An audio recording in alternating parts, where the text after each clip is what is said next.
कोल्हापूर जिल्ह्यामध्ये जवळपास 25 साखर कारखाने आहेत।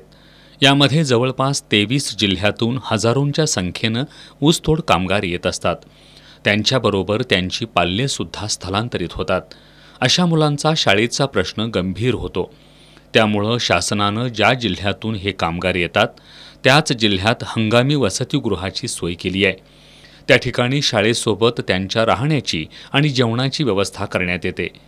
तरी देखील अनेक मुलं आईवडिलांसोबत येत असतात। याचा सर्व्हे करून त्यांची माहिती शासनाच्या वतीने घेण्यात येणार आहे। आरटी कायद्यानुसार 6 ते 14 वयोगटातील मुलांना शिक्षण बंधनकारक आहे।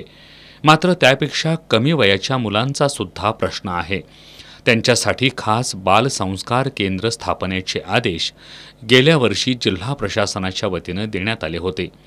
याला फक्त 2-3 कारखान्यांनीच सकारात्मक प्रतिसाद देऊन बाल संस्कार केंद्राची स्थापना केली।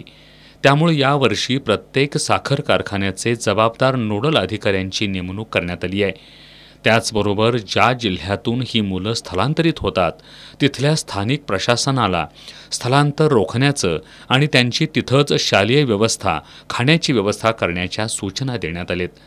तरीही जी मुलं पालकांसोबत येतील त्यांच्या शिक्षणाची जबाबदारी जिल्हा परिषदेने घेतली आहे, अशी माहिती जिल्हा परिषदेच्या प्राथमिक शिक्षण अधिकारी डॉक्टर मीना शेंडकर यांनी दिली आहे।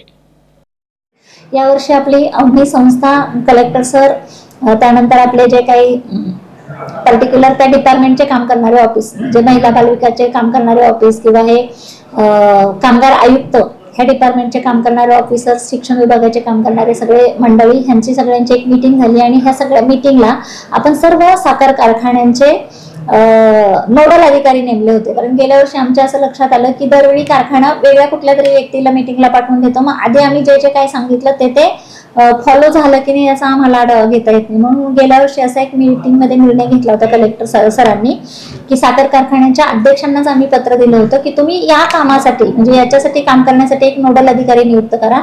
अशा सर्व नोडल अधिकाऱ्यांची मीटिंग आमची यावर्षी झालेली आहे। शिवाय ज्या जिल्ह्यामधून आपल्याकडे मुलं येतात, जसं मी तुम्हाला सांगितलं की 23 जिल्ह्यांमधून आपल्याकडे कोल्हापूरला मुलं येतात, त्या 23 जिल्ह्याच्या शिक्षण अधिकाऱ्यांसोबत पण व्हीसीद्वारे आम्ही संवाद साधलाय की जेणेकरून त्यांनी हंगामी वसतिगृह त्या शाळांमध्ये स्थापन करावं आणि स्थलांतर तिथेच थांबवावं। आणि एवढं करू नये, जरी स्थलांतर होऊन मुलं आली तर मग आपण सर्वेक्षण करून त्यांना शाळेत दाखल करणार आहोत। यासह याच प्रश्नावर अवनी संस्थेच्या वतीनं सुद्धा काम केलं जात आहे।